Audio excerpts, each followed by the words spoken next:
Welcome and a very good morning, everyone. Welcome to our FB Live session. Hope everyone is well at home or wherever you are, at the office, at home. You're staying safe, staying fit, and staying healthy. Today we have a very special guest with us, Mr. Kevin Zahri, or better known as Malaysia's Cikgu Fitness, also the founder of Malaysia's largest weight loss movement, weight loss program, Jom Kurus. I'm sure you've heard of that, right? You've heard of it, right? Right, Mr. Kevin has 15 years of experience under his belt.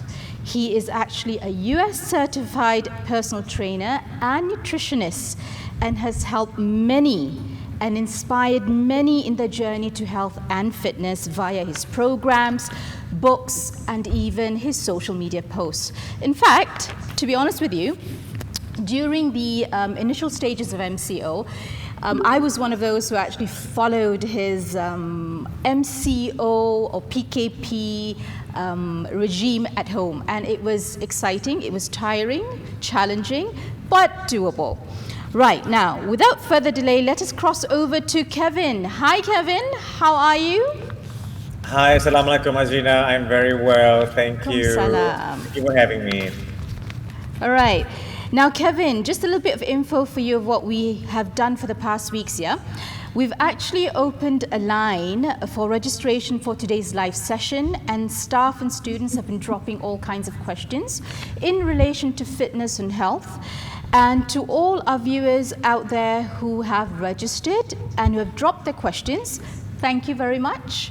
We have summarized them and we'll address them shortly. For those who didn't manage to do so, fret not. Leave your questions in the comment box below and we'll get right to it. Right, Kevin, are we ready to get the ball rolling? I am always ready. Okay, great. So, Kevin, since we have this MCO thing, it's been going on since what? Since March. It's been quite difficult. I've seen how it was for you at home as well, with you exercising with the kids, exercising with you and so forth. Now, is it difficult to actually maintain a healthy lifestyle at home? This is one of the questions. And in short, when students actually are at home, how many minutes of exercise do they need to do in a day? Because usually they actually go out, walk up and down the stairs, but now they can't. So how many minutes of exercise do they need to do in a day?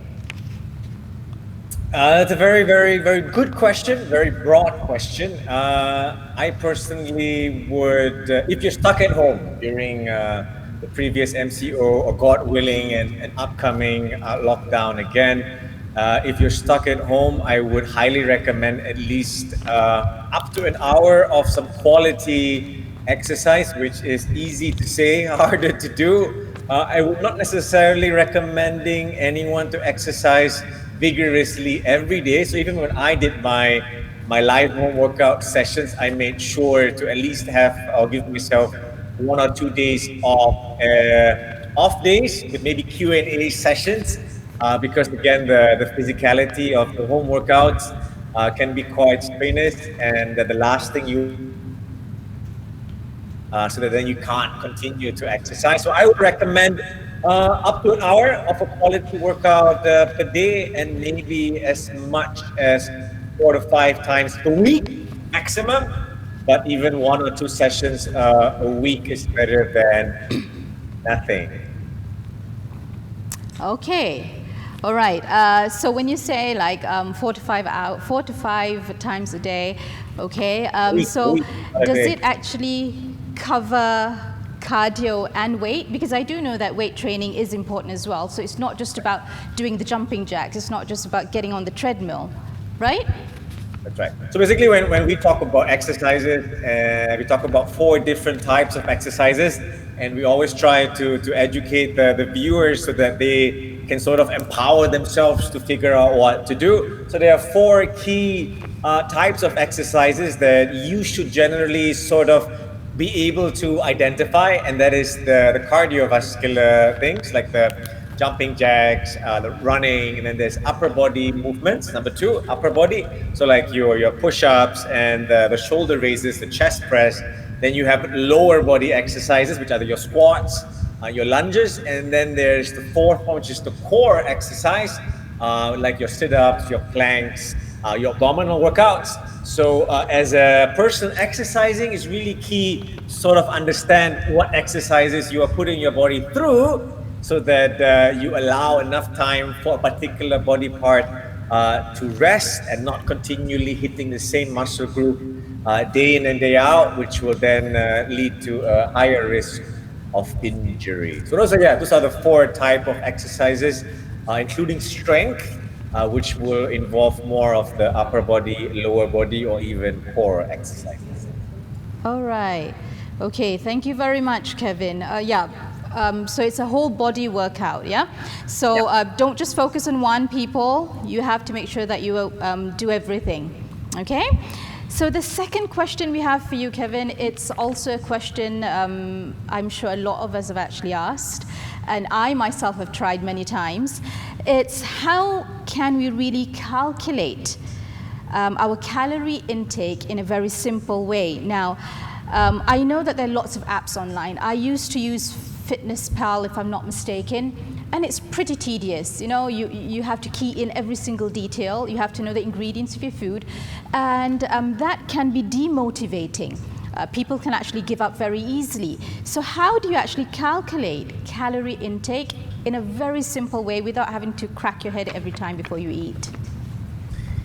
It's a good question. It's a very, very broad question again, but it's very, very critical to help someone understand general nutrition and weight management. Can I throw a question back to you, Azrina? Yeah, sure. Your general understanding of calories per se, putting you on a spot. Yeah. So now let's say your weight is, looking at the broadcast, let's say your weight is 120. No, I'm just kidding. Let's say how many kilograms is that? let's say Azrina's weight is 70 kilos, just to say, for example. And let's say you consume 1,500 calories, right? Okay. So you consume 1,500 calories, and you burn 2,000 calories. So the intake is 1,500, and the output is 2,000. Your weight today, let's just say random number, is 70 kilos. What will your weight be tomorrow? More, same, or less? Less. Right. Yeah. I don't know. You tell me. So now again, you eat 1,500 and you burn 2,000. Your weight today, in theory, let's say. So by 70. Right, my weight should be less tomorrow.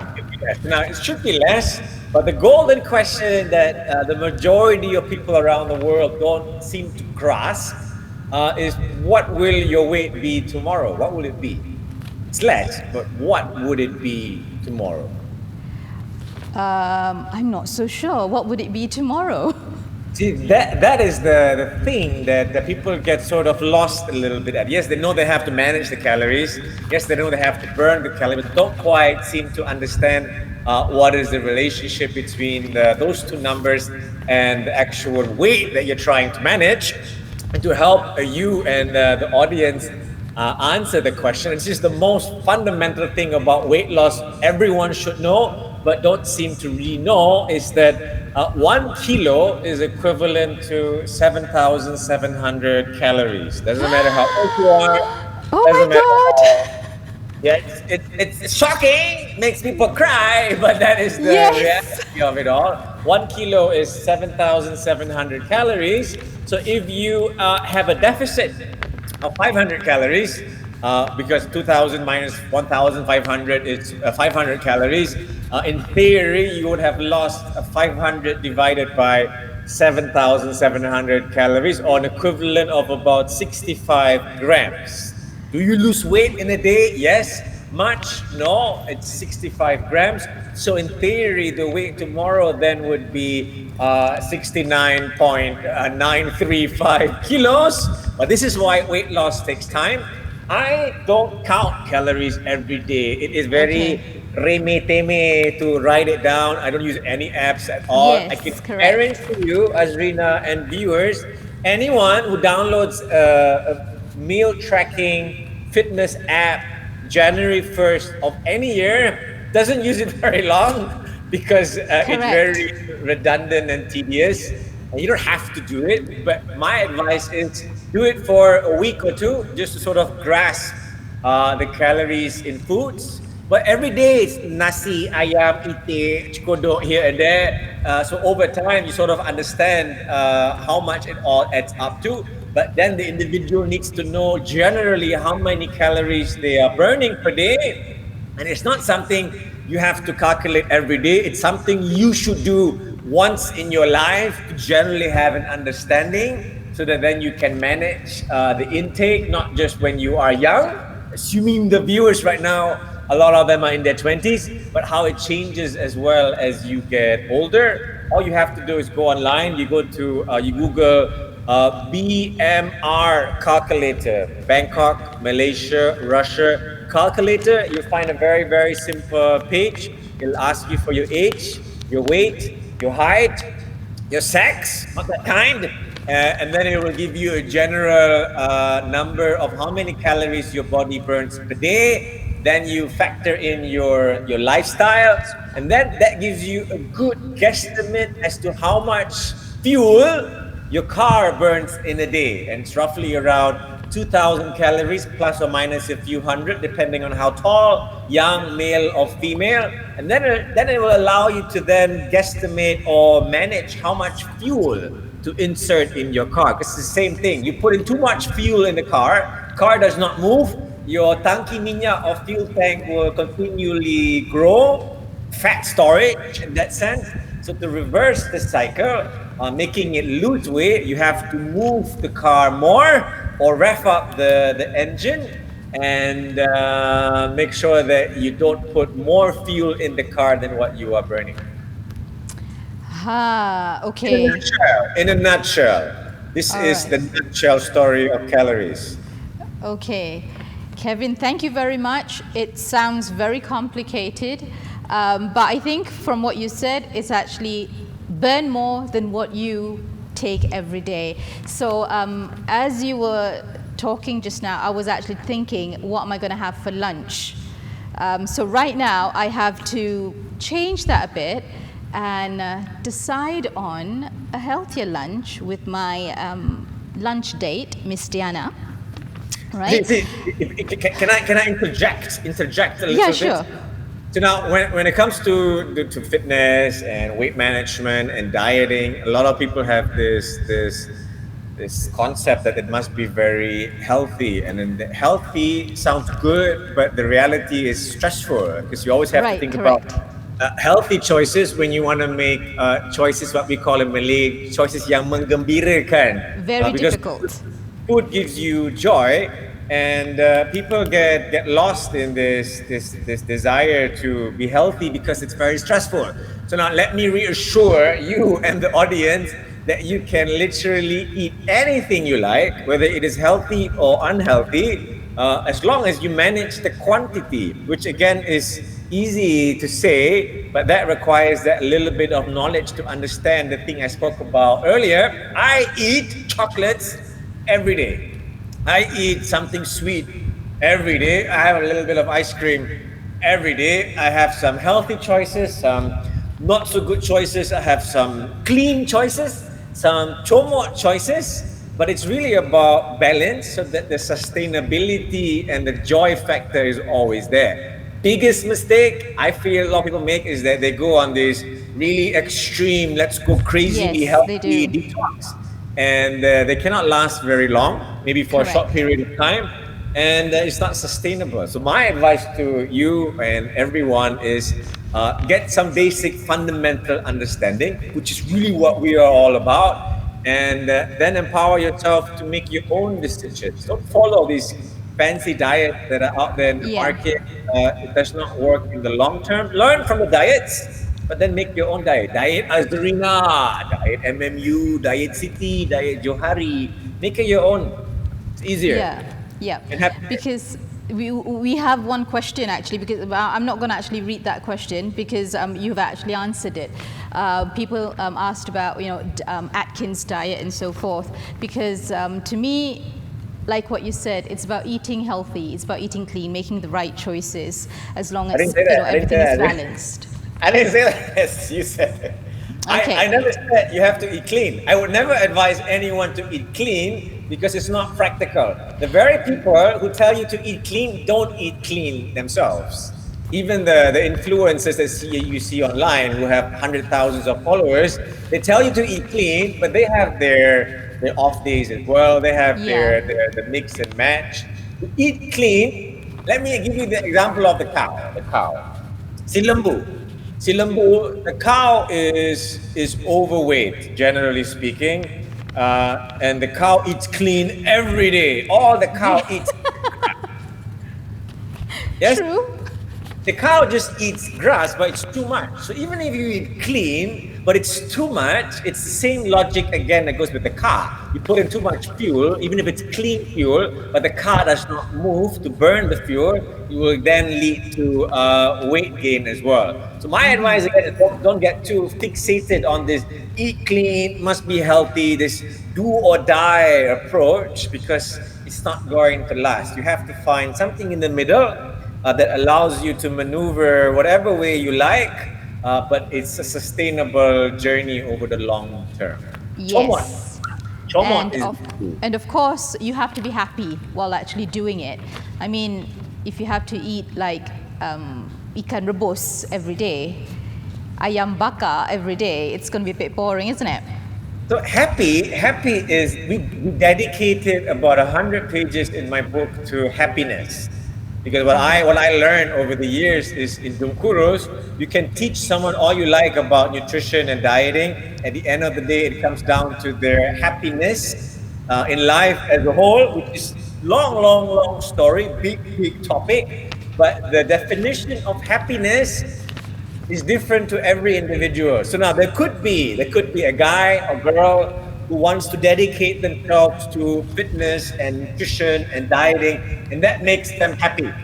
For some, happiness could be a balance of Zumba and nasi goreng and some good choices and bad choices, and focus on small changes to make them happy. Some focus on happiness as a crash course, full-time dedication.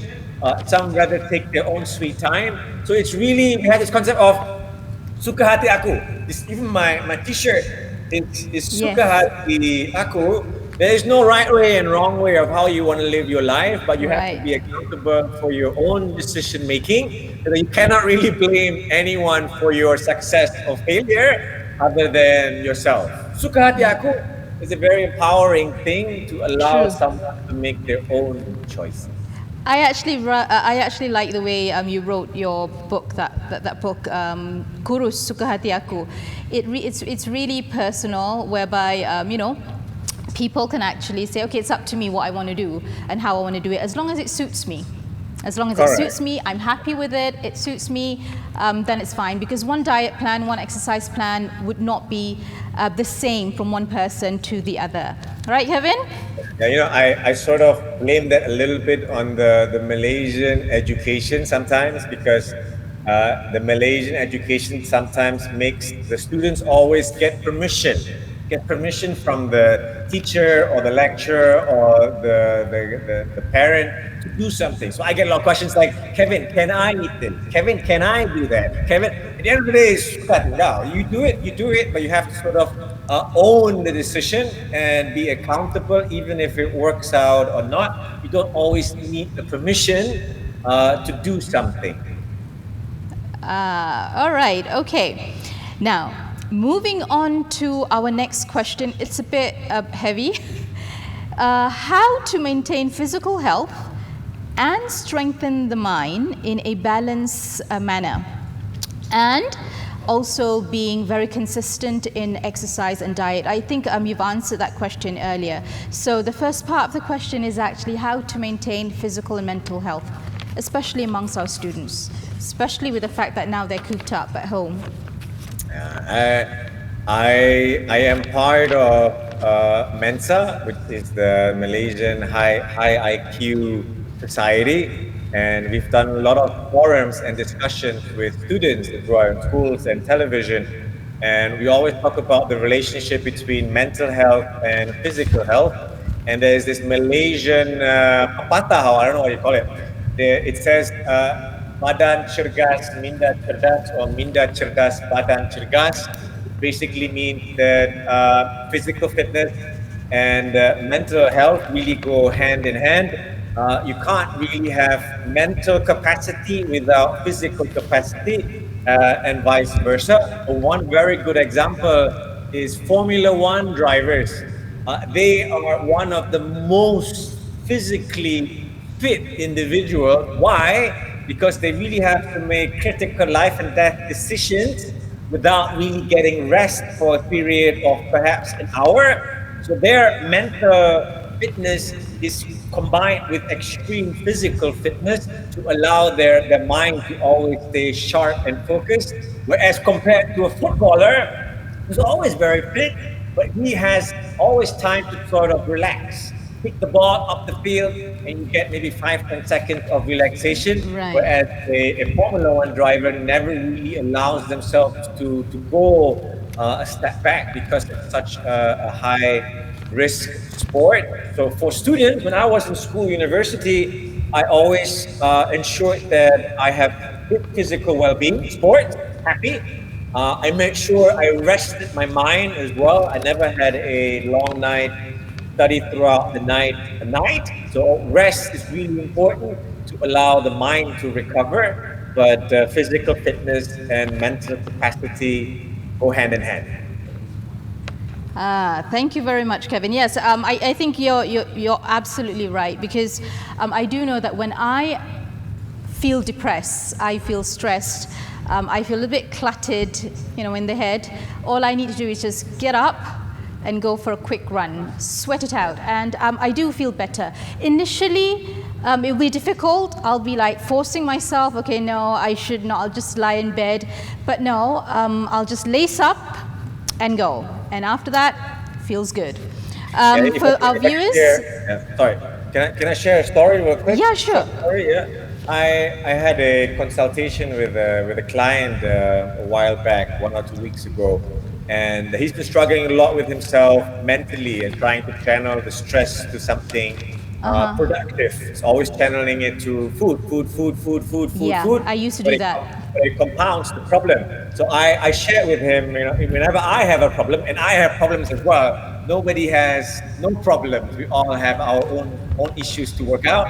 But I exercise more when I have problems.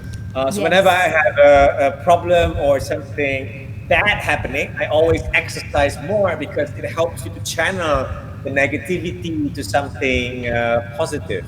Right.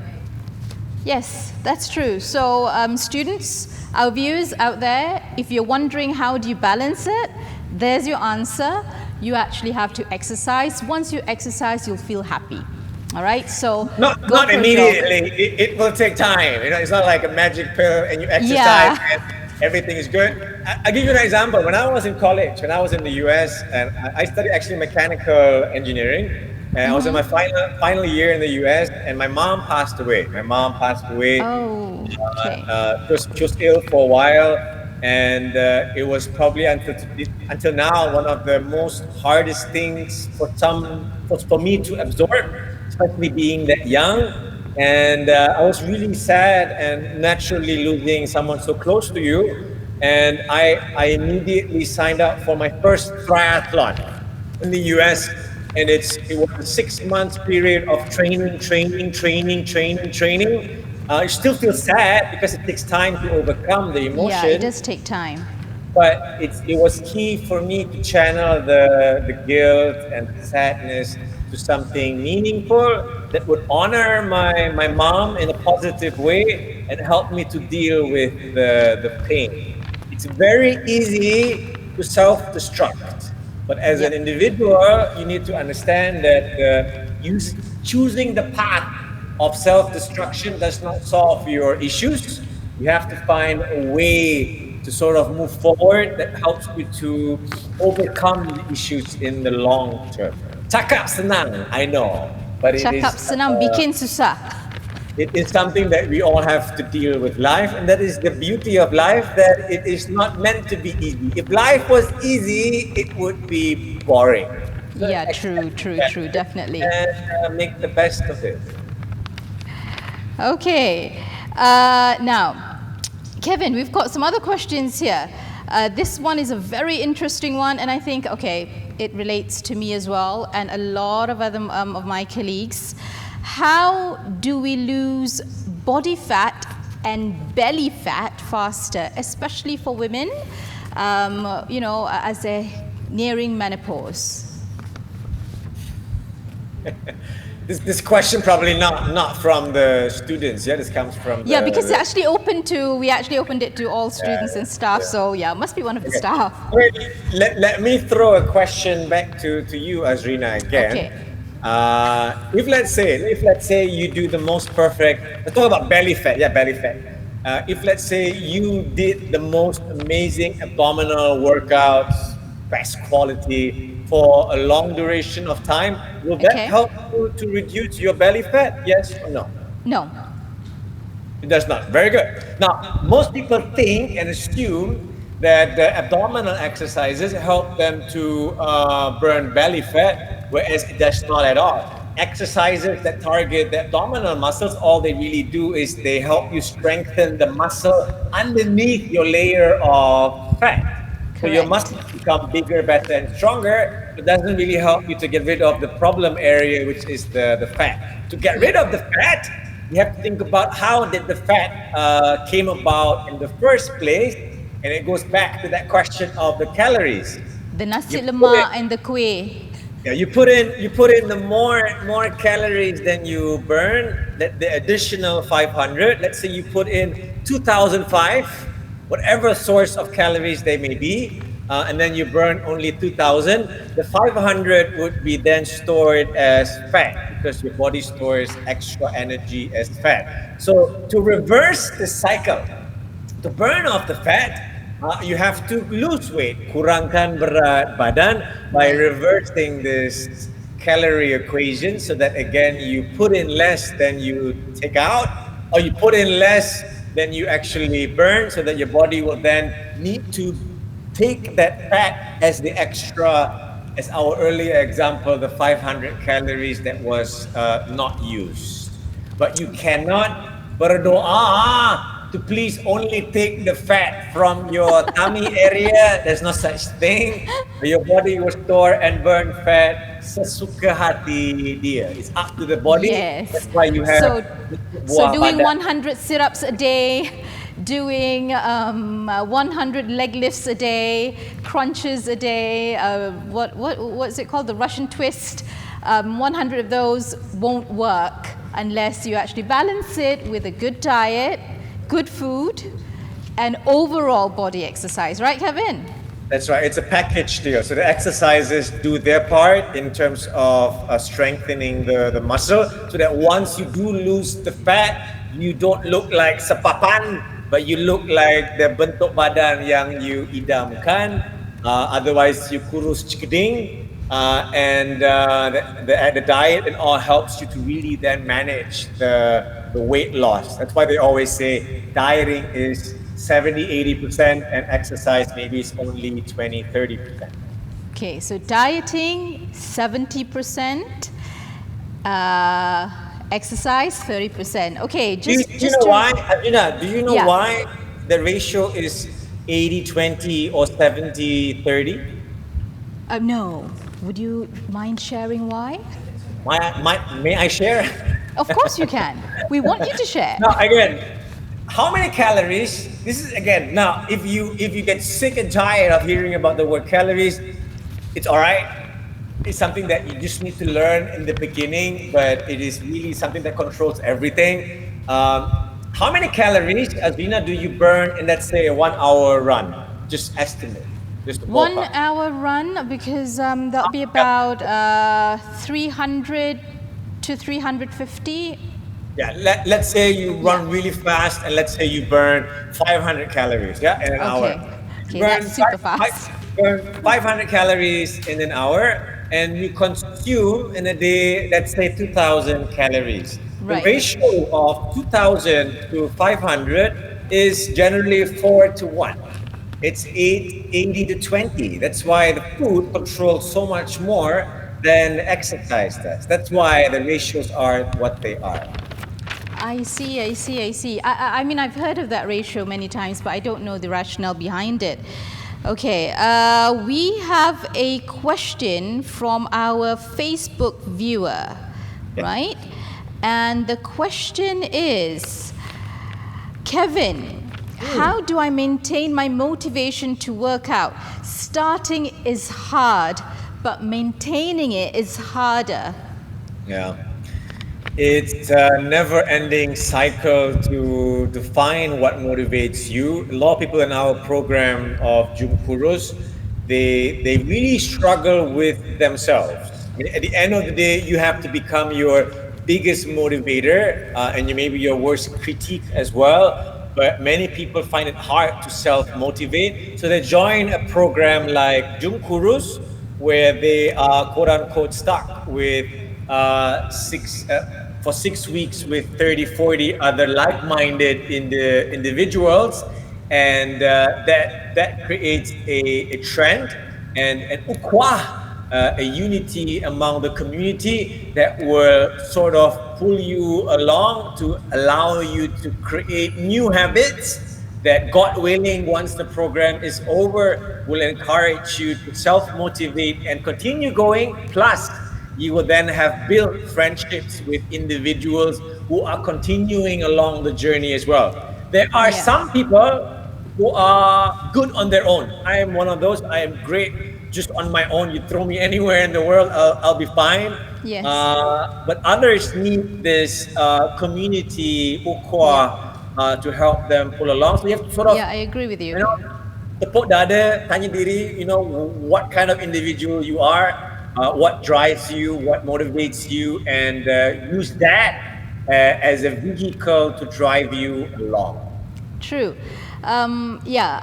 Picking up on what you actually said, Kevin, I think getting a workout buddy or a friend is important because you can see each other's progress. Because I notice that when I work out alone, number one, it seems so long and so boring. But during the MCO, one thing good about the MCO was this: I've turned my house into a some sort of a mini gym. My husband went crazy buying stuff on Shopee and Lazada, all those stuff. And we worked out as a family, and it was fun. It was really fun and became very, very motivating. For the person who actually did ask that question, go back to what Kevin actually said. Try to find what works out for you, how you can be motivated, okay? Okay, now moving on to another question from Facebook. Okay, this one, Kevin, where can I get your t-shirt? You can get it on kevinzahri.com. There's a link to our e-commerce shop, which actually is a fundraising e-commerce platform for our nationwide Jumkuru Scholar campaign, where we are trying to embed creative health education and combat obesity among the school community. So every purchase helps us in providing that for free to over thousands of schools around the country. And again, it's available on kevinzahri.com. Okay, so there you go. That question was from Dr. Intan Suraya Rosti. So she was the one who actually asked that question. So Dr. Intan, you can go get your t-shirt now. So moving on to the next question from Facebook, it says, hi Kevin, great compact info on fitness and wellness tips. Can you share with us a short mantra on fitness and wellness? Short mantra, for me, we have so many. One of them is Suka Tingkau, which basically is all about you empowering yourself to make your own decisions. The second one we have, it's not about kurus. Although we call our program Jum Kurus, it's not meant to be something that you thrive for, but it's just meant to be something that helps you understand the purpose of the journey. But it's not about kurus. And we always say kurus or fitness is not a destination. It is a never-ending journey of trying to self-improve and maintain your overall health. But it's not a destination that once you reach it, you are done and dusted. It is a never-ending commitment to yourself to give honor to the body that you have been bestowed upon. All right, okay. So Kevin, this is the last question for you today. It's from my roomie, June Mahdi. So she asked me to ask you how to boost metabolic rate faster, especially for women. It's a very, very, very common question. Very, very good question. And I would like to throw that question back to Azrina one more time. What is metabolism or metabolic rate? What is it? What is it? I don't really know what it is, but I think it's something that burns, that regulates the energy within your system. I really don't know what it is. But I do know that if your metabolic rate increases, you burn fat, or you burn fat faster, your metabolic rate decreases, it actually becomes slower. So that's all I know. See, that's right. See, many people have heard the word many, many thousands of times, but don't know what it is. And another mantra that I would like to add to the previous mantras is you cannot control something that you do not understand, whether it's weight loss, work, your life, your happiness, metabolism, same thing. You cannot increase it if you don't know what it is. Metabolism is, long story short, the number of calories that your body burns per day. That's it. I see. Metabolism is the number of calories your body burns per day, or is the amount of fuel the car burns per day. The more the car moves, the more it burns. The higher you rev the engine, even if it does not move, it will burn more fuel. So in our case, the best way to increase the amount of calories we burn is just to move. Just move as much as you can, whether it is house chores, walking, stairs, parking a little further away, exercise. Sauna is an example of increasing the heart rate without moving, because the heart rate... So is sauna actually good? Sorry? Is it actually good, staying in the sauna? It's good. I wouldn't overdo it every day, again, because of the dehydration and the stress to your cardiovascular system. But the purpose of the sauna is to basically help you sweat. You sweat so much to cool the body back down. And once the body temperature goes up because of the environment that you are in, you burn more calories. Heat creates energy. And you burn roughly the same amount of calories sitting in the sauna than you would by running. This is just about the same, but it has different benefits. I see. So I think after this, please, don't jump, because I think some of them will actually go out and buy that portable sauna and have it in their homes. Don't jump. Do not. Don't. Waste of money. Don't buy the portable sauna where you sit there and your head sticks out. It seems like a good idea when you buy it. Majority will never use it. Correct. Same thing goes for treadmills, stationary bikes. You think it's a good investment, but majority of people I've spoken to, they buy it, they use it in the beginning, then it becomes tempat sidai baju. Yes. If you want to invest in equipment for your home, invest in small things like a dumbbell, core ball, small things that don't take up much space, that are small investments. When it comes to the cardio and the running and the bicycle, go outside. Go outside.